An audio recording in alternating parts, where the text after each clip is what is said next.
नमस्कार, मैं हूं मनोज वर्मा और आप देख रहे हैं अटेंशन।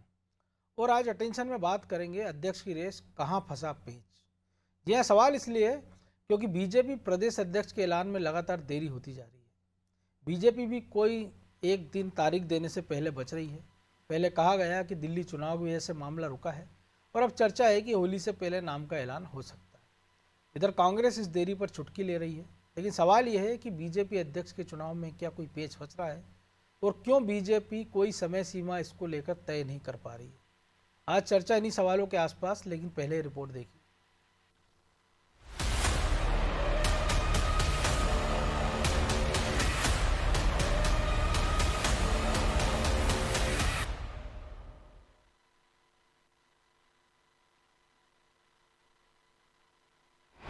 बीजेपी प्रदेश अध्यक्ष के चुनाव की बारी, लेकिन क्यों बढ़ रही तारीख पर तारीख।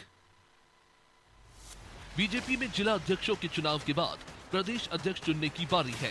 पार्टी में इसको लेकर कवायद भी कई दिनों से चल रही है, लेकिन अभी तक वो तारीख सामने नहीं आई, जिससे ये साफ हो सके कि प्रदेश बीजेपी का नया बॉस कौन और किस दिन सबके सामने आएगा।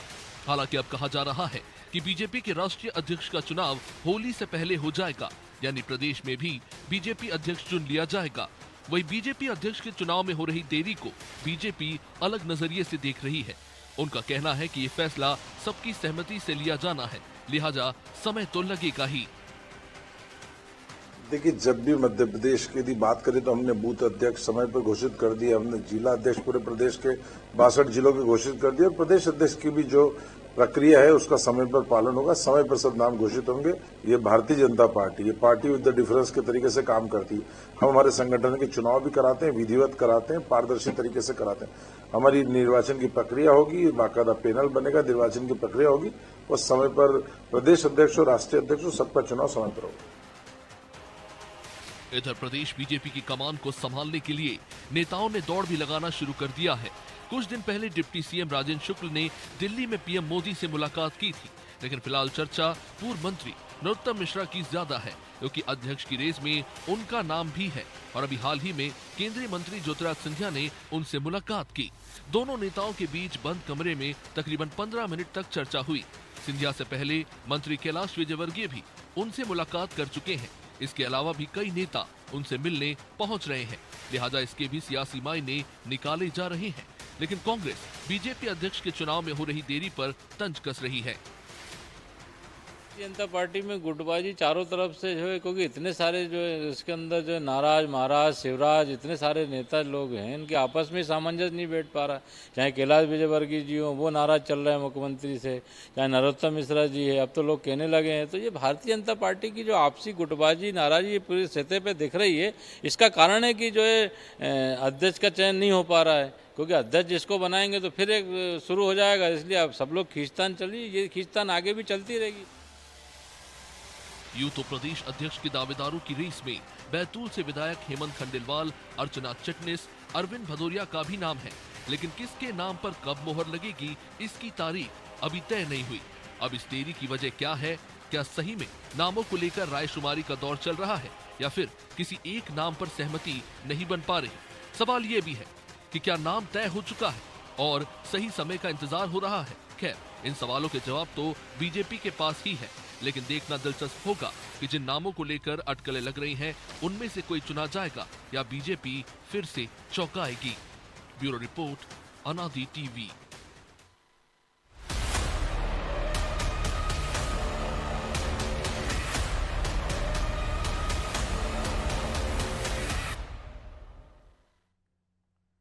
तो इसी पर चर्चा करने के लिए हमारे साथ जुड़ गए वरिष्ठ पत्रकार सुरेश शर्मा और हमारे सहयोगी प्रभु पटेरिया और ब्रजेश चौक से। बहुत स्वागत है शर्मा जी आपका अनादि टीवी में। और सवाल बड़ा सीधा सा है कि अध्यक्ष कौन, लेकिन जवाब मुझे लगता बड़ा टेढ़ा सा है। देखिए, ये बात बिल्कुल सही है कि भाजपा के वर्तमान परिवेश में कोई भी संभावनाएं तलाश लेना बहुत बड़ी टेढ़ी खीर है, इसमें कोई शक नहीं है। इसलिए आमतौर पर वही बातें करी जा रही हैं जो सब जगह की जा रही। मैंने भी, जब आपका संदेश मुझे प्राप्त हुआ तो मैंने अपनी सभी स्रोत को जो है, सूत्रों को नहीं, स्रोत को मैंने टटोलने की, खंगालने की, कुछ निकालने की कोशिश की। तो मुझे तो बहुत कुछ ऐसा स्थिति सामने नहीं आई जिससे ये कह दें कि ये होने जा रहा है, लेकिन फिर भी जो बड़ी संभावनाएं वो है वो ये है, एक जो सबसे बड़ी संभावना लेकिन जिसको ये कह अकेला सकते हैं। आपके साथ नहीं है, कमोबेश सारे पत्रकारों के साथ हो रहा है अभी तो। हाँ, पर मुझे क्या थोड़ा वो था कि हाँ यार, मतलब मुझे तो पता ही चल जाएगा, ऐसा ऐसा मेरा भ्रम रहा है। तो मैं मैं एक बड़ी चीज आपके सामने ये कहना चाहता हूँ कि जी। मुझे ये लग रहा है कि इस समय जो परिस्थितियां हैं, जिसमें चाहे हम मुख्यमंत्रियों के नाम की घोषणा का 1 साल पहले से लगा लें, आज की घोषणा जो है दिल्ली के मुख्यमंत्री की लगा लें या प्रदेश अध्यक्षों की लगा लें, मुझे लग रहा है कि जो दो बड़े बिग बॉस हैं वो अपना प्रभाव बताने का हर अवसर पर चांस नहीं चूक रहे हैं कि भाई हम ही हैं, कोई कितनी कर ले इधर उधर, जिस दिन हमारी इच्छा होगी उस दिन करेंगे। क्योंकि मुझे लग रहा है कि मतदाता भी प्रभाव में है और नाम इतना बड़ा हो गया है कि जहां उनका हाथ रखा जाता है वहीं जीत मिल जाती है। तो कौन बोलेगा पार्टी में कि प्रदेश अध्यक्ष का चयन जल्दी होना चाहिए या राष्ट्रीय अध्यक्ष का चयन इतना लंबा क्यों खींचा जा रहा है, आप कर दीजिए। जब आपने तय ही कर लिया, मंत्रिमंडल में शामिल कर लिया, तो आपको बताना ही है। तो कोई बहुत ज्यादा मतलब असर पड़ने वाला नहीं है। लेकिन हम सब लोग जो मीडिया में काम करते हैं वो कुछ अनुमान लगाते हैं। जी। तो पहला अनुमान तो मेरा ये है मनोज जी कि जो भारतीय जनता पार्टी का संगठन स्ट्रक्चर है मध्य प्रदेश में, आप नजर मारिए कि उसमें वही प्रदेश अध्यक्ष सक्सेस हुआ है जिनने कुछ करके बताया, जो पहले से संगठन स्ट्रक्चर से ढलता हुआ आया है। नरेंद्र सिंह जी को देख लीजिए, आप इनको देख लीजिए, बीडी भाई को, शिवराज जी को जो अध्यक्ष रहे वो, बाकी जिन जिन को देखेंगे कि वो जो पहले संगठन स्ट्रक्चर, चाहे संघ का हो, विद्यार्थी परिषद का हो या भारतीय जनता पार्टी के संगठन में रमते रमते रमते और जो है अपने खंडवा वाले नंदू भैया जो हैं वो हो, तो मुझे लगता है कि ऐसा व्यक्ति निकल के आएगा तो ठीक है।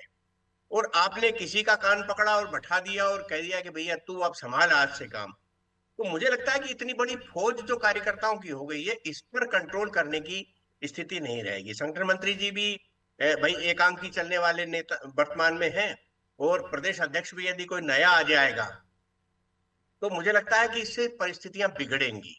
लेकिन चला चली और की इस अब बेला में तो अभी तो जो नेता है वो भी बिगड़ेल हुए जा रहे हैं ना, उन पे भी कहाँ कंट्रोल दिख रहा है।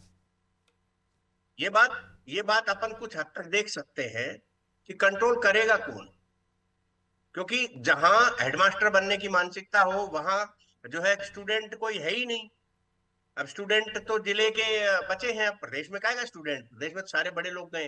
पर फिर भी मनोज जी, जी। ये माना जा सकता है, जो मुझे अनुमान लगा, क्योंकि मैं मूल बात पे रहूंगा, मुझे ये अनुमान लगा कि अभी भी बीडी शर्मा जी के चांस देखे जा रहे हैं। एक बात, लेकिन ठीक है, नहीं होगा। नरोत्तम जी का नाम तेजी से बहुत आगे आया है, उनके से मिलने वालों का जो एकदम से सिलसिला शुरू हुआ है, तो उससे लगा, क्योंकि वो जो है प्रभु जी को मालूम है कि वो अमित शाह जी के करीब है। खंडेलवाल जी तो ऐसे नाम है कि देखिए, खंडेलवाल जी 90% ज्यादा, मतलब यदि ज्यादा पक्ष कहा जाए तो हेमंत खंडेलवाल जी का नाम ज्यादा चर्चा में है। बनेगा कौन वो तो भाई वो जाने, अपने मोदी जी और अमित शाह जी। लेकिन इनका नाम तेजी से आया, तो इससे ये लगता है कि ये विजय खंडेलवाल जी के माध्यम से संगठन को समझे थे, कोषाध्यक्ष वो रहे थे, कोषाध्यक्ष ये रहे थे, फाइनेंशियल स्थितियों को संभाल सकते हैं करके।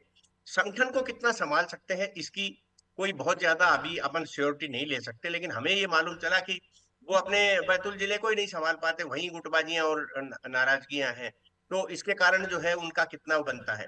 तो अभी बहुत कोई ऐसा खुल के नहीं कहा जा सकता कि मध्य प्रदेश की कमान अमुक व्यक्ति को मिल रही है या अमुक 3 को मिल रही है, 3 में से कोई एक होगा। अभी बहुत ज्यादा मतलब मैं क्लियर हो नहीं पा रहा हूँ, उसका पता नहीं क्या कारण है। और ये कई बार ये लगता है कि बीडी भाई को रिपीट करना व्यवस्था हो जाएगी, क्योंकि जब तक आप मंत्रिमंडल में शामिल नहीं करोगे, जब तक पार्टी का महामंत्री नहीं बनाओगे, तो आप इनको घर तो बैठा नहीं सकते। क्योंकि शुभंकर जो है जोशी जी के बाद तो यही है, तो आप शुभम को जो है आप खूंटी पे टांगने काम थोड़ी नहीं कर सकते हो। नरोत्तम मिश्रा जी को काफी देर से आपने यूज किया है, आप उनको बार बार लेकर के महाराष्ट्र गए हैं, बार बार लेकर के आपने दिल्ली के किसी भी चुनाव में लगा दिया है, फाइनेंशियल पोजीशन भी उनकी ठीक है। तो ऐसी स्थिति में जो है, अच्छा फिर मंत्रिमंडल के सदस्यों अधिकारियों पर भी उनका बराबर कंट्रोल है। तो एक ऐसा व्यक्ति अध्यक्ष हो सकता है जो मोहन यादव जी को सपोर्ट भी कर सकता है और सारा मामला व्यवस्थित भी कर सकता है। तो ये कुछ चीजें ऐसी हैं। और संगठन की दृष्टि से यदि देखा जाए तो अरविंद जी का आपने नाम लिया, अर्चना जी का नाम आया था बीच में, लेकिन अब तो मेरे ख्याल से काफी हद तक गायब हो गया, कोई मतलब नहीं उनके नाम की चर्चा करने का। जी फिर भी भाजपा जो कर दे वो। प्रभु जी, आप कैसे देखते हो और चुनौती क्या? एक लंबी लाइन वी.डी. शर्मा ने खींची है, एक बड़ा संगठन मिल रहा है, 29 को 29 सांसद है, विधायक भी अच्छी खासी तादाद है। देखिए मनोज जी, जब वी.डी. शर्मा जी आए थे तब भारतीय जनता पार्टी विपक्ष में थी, कड़ी चुनौतियां थी। उस समय जब विपक्ष में होती है दल तो संगठन का मुखिया जो होता है वो सर्वे सर्वा होता है, और स्वाभाविक तौर पर वी.डी. शर्मा आए, एक नई टीम बनाई, एक नई जोश नई ऊर्जा के साथ नए कलेवर में उनने जो है पार्टी को खड़ा किया। आप देखिए उनके आने के बाद वो शुभंकर इसलिए कहा जाता है कि वो जिस दिन आए थे उसी दिन पार्टी कुछ नगरीय निकाय के चुनाव जीती थी। उसके बाद वो आए तो सरकार बन गई 2 महीने बाद। फिर वो जो है विधानसभा के चुनाव में 162 की सीटों से आप जीते, लोकसभा के चुनाव 29 की 29 आप जीते, नगरीय निकाय पंचायत चुनाव, मतलब जो भी चुनाव होते रहे उसमें जो है भारतीय जनता पार्टी ऊपर ही ऊपर आती रही।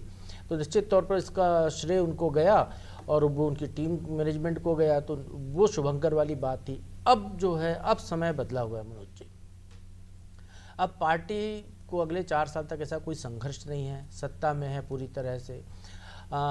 दूसरी बात यह है कि पार्टी के लिए जो है अब जो मुख्यमंत्री हैं वो भी अपेक्षाकृत नए हैं पुरानों की तुलना में, नई टीम को लेकर चलना है। तो स्वाभाविक तौर पर यह है कि जो भी अध्यक्ष बनेगा वो ऐसा अध्यक्ष चुना जाएगा जो सरकार को क्षति न पहुंचाए, डैमेज करने की कोशिश न करे, अपना रसूख ऊंचा ना करे, महत्वाकांक्षी ना हो, अपना रसूख ऊपर ना करे सरकार की तुलना में।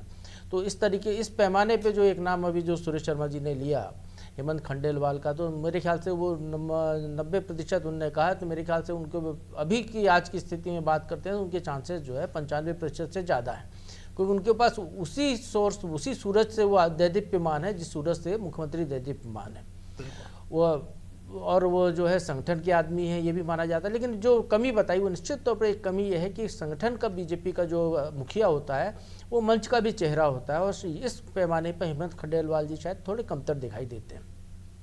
संगठन को लीड करने की क्षमताएं उनकी अभी तक देखी नहीं गई हैं, तो वो चीज़ें कि यहाँ पर उनकी कमी यहाँ पर जरूर दिखाई दे रही है।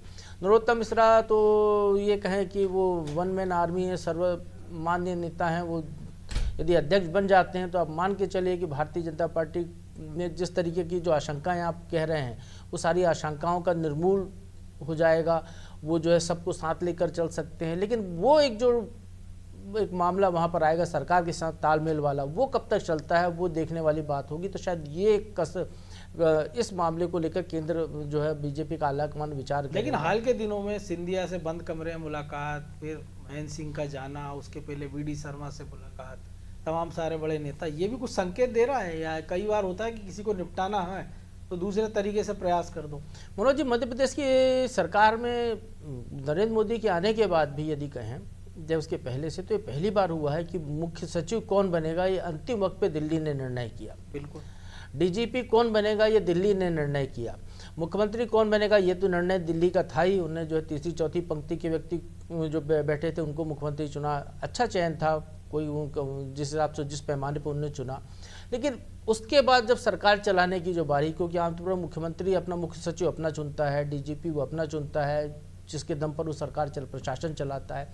लेकिन यदि ये हाईकमान तय करके दे रहा है तो फिर जो आप जो इशारा कर रहे हैं, तो हो सकता है कि अध्यक्ष भी जो है वो दिल्ली ऐसा दे जो शायद यहाँ की मर्जी का ना हो, वो अपनी मर्जी का यहाँ पे अध्यक्ष दे सकता है। हो सकता है ये बीजेपी अब उस दौर में जा रही हो जो इंदिरा गांधी और राजीव गांधी के समय की कांग्रेस हुआ करती थी कि आपने जो 2 क्षत्रप में से एक को मुख्यमंत्री बनाया तो बराबरी के क्षत्रप को आप अध्यक्ष बना दीजिए, कि दोनों शांत ना बैठ पाए, दोनों आपस में कुछ ना कुछ संघर्ष करते रहे, पार्टी को गति अपने आप मिलती रहे। एक सकारात्मक गति होती है, एक नकारात्मक गति होती है, दर्द ना बने कि अपना वो आपस में निपटते रहें, जो कुछ भी होना है वहीं पर करते रहिए, और जो कुछ भी आपने कुछ गलत किया तो वो दूसरा आपके पास आ जाएगा, उनने कुछ गलत किया तो वो आपके पास आके शिकायत कर जाएगा, तो सारी सूचनाएं आपको मिलती रहेंगी। तो हो सकता है दिल्ली इस दिशा में चल रही हो कि जिस तरीके से उनने चयन किया है, जो अभी सुरेश शर्मा जी शुरुआत में कहा कि दिल्ली क्या करने वाली है, तो वो बिल्कुल वैसे ही करने वाली है। वो अजीब से निर्णय ले रही है, उसको अब इससे कोई मतलब नहीं है कि संगठन में आपने कितना काम किया या आपकी गति कैसी है, आप संगठन चलाने में सक्षम है कि नहीं। वो केवल अपने निर्णय की अपनी सुविधा अनुसार उनको जो पसंद है वो निर्णय करते हैं, और शायद उनके पैमाने कुछ अलग हैं। उस पैमाने पे ये कहें तो मध्य प्रदेश में अभी वैसे भी प्रयोगशाला है और अभी शांति काल चल रहा है। आप किसी को भी अध्यक्ष बना दीजिए, पार्टी को कोई फर्क नहीं पड़ने वाला है। बीडी शर्मा इतना बड़ा एक संगठन की नीचे तक का पूरा कलेवर खड़ा कर गए हैं कि उसको डैमेज होने में ही कम से कम 4-5 साल लग जाएंगे आराम से, धीरे धीरे, तो भी पूरी तरह क्षति नहीं होगी। कांग्रेस से तो आगे ही रहेगा। तो ये सारी परिस्थितियों को देखते हुए दिल्ली अभी कोई हो सकता है किसी ऐसे व्यक्ति को अध्यक्ष बना दे जिसको बारे में हम अनुमान भी नहीं लगा पा रहे हैं। हो सकता है यहाँ पर महिला अध्यक्ष दे दे जिसको कि हम खारिज कर रहे हैं कि अब चर्चा में नहीं है। हो सकता है अरविंद भदौरिया आ जाएं जो शांत पड़े हुए हैं, या हो सकता है कि जो है नरोत्तम मिश्रा को कमान सौंप दी जाए, या हो सकता है कोई और आ जाए, हो सकता है कि राजन शुक्ला जो डिप्टी सीएम उनको दे दें बिंदु मजबूत करने के हिसाब से। तो ऐसे बहुत सारे अनुमान हैं, जितने चाहे लगा लीजिए, लेकिन ये जरूर है कि नरोत्तम मिश्रा जी के यहाँ जिस तरीके से बड़े नेताओं की हाजिरी लगी है उससे ये निश्चित तौर पर आया है कि प्रदेश अध्यक्ष का मामला जो है अभी जो एक अनुमान लगा के लोग रुक गए थे कि वहां पर जाके थम गया है हेमंत खंडेलवाल के नाम पे, रेस खुल गई फिर से। अब वो जो उस तरीके से नहीं है, अब रेस पूरी तरह से खुल चुकी है। अंतिम निर्णय क्या होगा इसका इंतजार करना होगा। और भाजपा के संगठन के चुनाव कोई चुनाव आयोग जैसा तो है नहीं कि अधिसूचना जारी हो गई इस तारीख को आप नामांकन भरिए। उनकी मर्जी का चुनाव है, जब उनको कराना है तब करा लेंगे। छत्तीसगढ़ में देखिए पलोस में उन्होंने अध्यक्ष रिपीट कर दिया है। यहाँ बीडी शर्मा जी के रिपिटेशन के चांसेस खारिज नहीं किए जा सकते, लेकिन उनके साथ ये है कि वो इतने बड़े कद के नेता हो गए हैं बार बार जिताते हुए, और लगभग 5 साल का कार्यकाल हो गया है उनका। तो अब यदि उनको एक कार्यकाल और मिलता है तो शायद बहुत लंबा कार्यकाल हो जाएगा। तो वो सारी समीकरण साल बचेगा, जब वो कार्यकाल खत्म होगा चुनाव का तो फिर चुनावी साल में दूसरा अध्यक्ष लाएंगे तो सवाल उठेंगे। निश्चित तौर पर ये भी उनके पास एक रहेगा। तो हो सकता है कि नए प्रयोग कर रही है पार्टी, तो हो सकता है कोई नया प्रयोग करे, नया चेहरा आ जाए, कोई ऐसा चेहरा आ जाए जिसको कि अभी लाम पर लड़ने की जरूरत ही नहीं है, जो केवल बैठकर टेबल कुर्सी तोड़े ऑफिस में, उसको प्रदेश में दौरे भी के नाम मात्र के करे। तो कुछ भी हो सकता है अभी बीजेपी में, क्योंकि कोई अनुमान लगाना वर्तमान बीजेपी में तो मुझे नहीं लगता कि किसी के लिए भी कोई सटीक अनुमान पर कोई पहुँच पाएगा। तो ब्रजेश जी एक सवाल ये भी है ना अभी कि कौन के साथ साथ कि कब तक, क्योंकि एक होली की अगर बात कर रहे हैं लगभग 1 महीने का वक्त बचा है।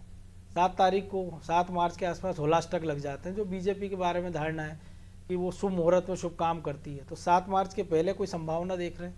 क्योंकि दिल्ली में ताजनशीन होने की तारीख भी आ गई कि मुख्यमंत्री जो है 19 तारीख को शपथ ले लेगा, उसके बाद हो सकता फ्री हो जाए, प्रधानमंत्री खुद भी लौट आए विदेश दौरे से।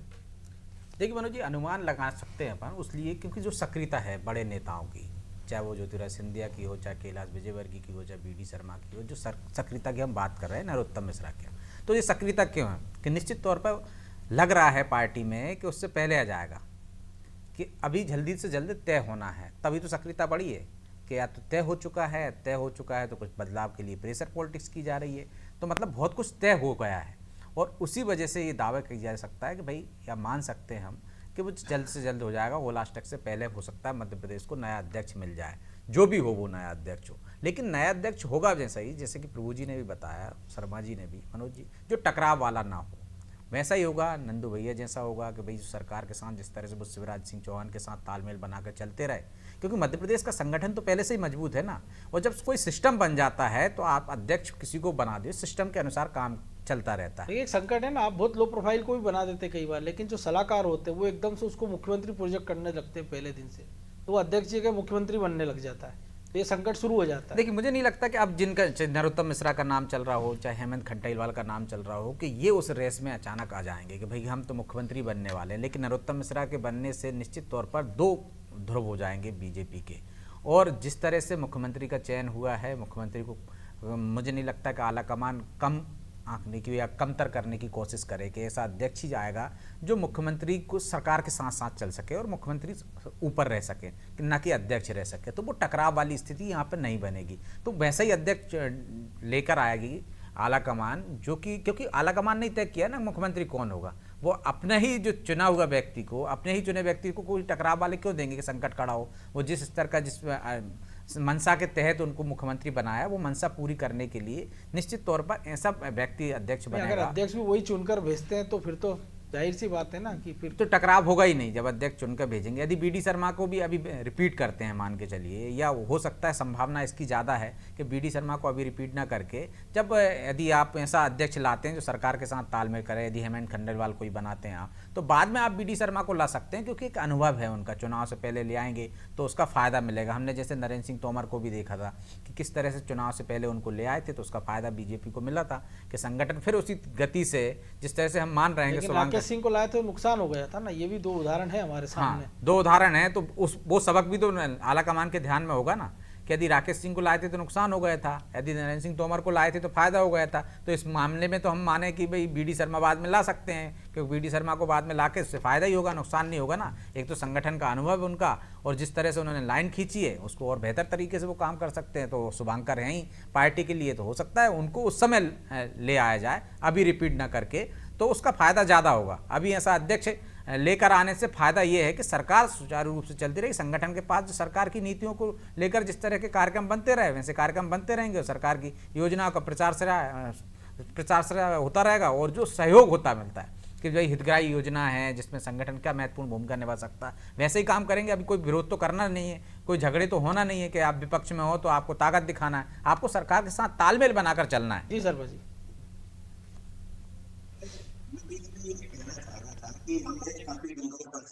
एक बिंदु रह गया और वो चर्चा में शामिल कर लिया जाए तो ज्यादा अच्छा रहेगा। बिल्कुल कर लीजिए, क्योंकि हमें वक्त तीन भी कम है। खबरें, तीन जो है, तीन राज्यों के चुनाव परिणाम में हमने एक खबर तेजी से पढ़ी है। वो पढ़ा कि महाराष्ट्र में, हरियाणा में और दिल्ली में कि संघ ने इंटरनली जाकर के काम किया, इसलिए पार्टी जीत पाई। इसलिए हमने चूंकि इस सारे मामले में संघ की चर्चा नहीं की है, इसलिए मैं ये कहना चाहता हूँ एक इशारा आपने ध्यान दिया होगा, प्रभु जी ने कहा था कि उनको ऊर्जा वहीं से मिल सकती है ना अध्यक्ष को, जिनको मुख्यमंत्री जो बोल रही है। वो एक मैं ये कहना, मेरा संकेत कुछ ये है कि ये भी तो हो सकता है कि एक बार कोई युवा मोर्चे के वो अध्यक्ष बन गए थे, लंबे से कौन थे, मैं नाम ध्यान नहीं आ रहा, मैं बहुत अमरदीप मौर्य, अमरदीप मौर्य साहब। तो ऐसा कोई अमरदीप मौर्य भी आ सकता है, क्योंकि हमें 4 साल तक तो कुछ करना ही नहीं है। 4 साल तक तो हमारा सब कुछ बढ़िया चल रहा है, और सरकार जो है पूरी बढ़िया तरीके से इशारा कहीं हितानंद जी की तरफ तो नहीं है? नहीं, मेरा इशारा नहीं, मैं इशारा करने की स्थिति में बचा नहीं हूँ प्रभु जी अभी, क्योंकि अब इशारा करने का मतलब नहीं है कुछ भी, क्योंकि जो ये नदी के घर का जो कार्यक्रम है ना, इसमें आप इशारेबाजी नहीं कर सकते हो आप, बिल्कुल। तो ये है, ये बड़ा इशारा आपने कर दिया, लेकिन घड़ी भी इशारा कर रही है कि वक्त इतना ही था। बहुत धन्यवाद शर्मा जी। तो अध्यक्ष की रेस में कहाँ फंसा है पेच, ये तो दिल्ली में जो लोग हैं आला कमान वो जानता है, लेकिन सवाल ये भी है मध्य प्रदेश में कि कब तक मिलेगा और कौन बनेगा, क्योंकि तमाम सारे नाम चर्चाओं में, और जिस प्रकार से अभी तक 1 दशक में हमने ट्रैक रिकॉर्ड देखा दिल्ली का कि कौन कब कहाँ से आकर कहाँ बैठ जाए, इसका किसी को कोई ना अनुमान होता है ना पूर्वानुमान हो सकता है।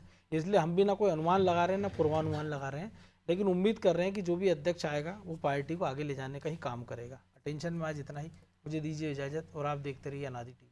नमस्कार।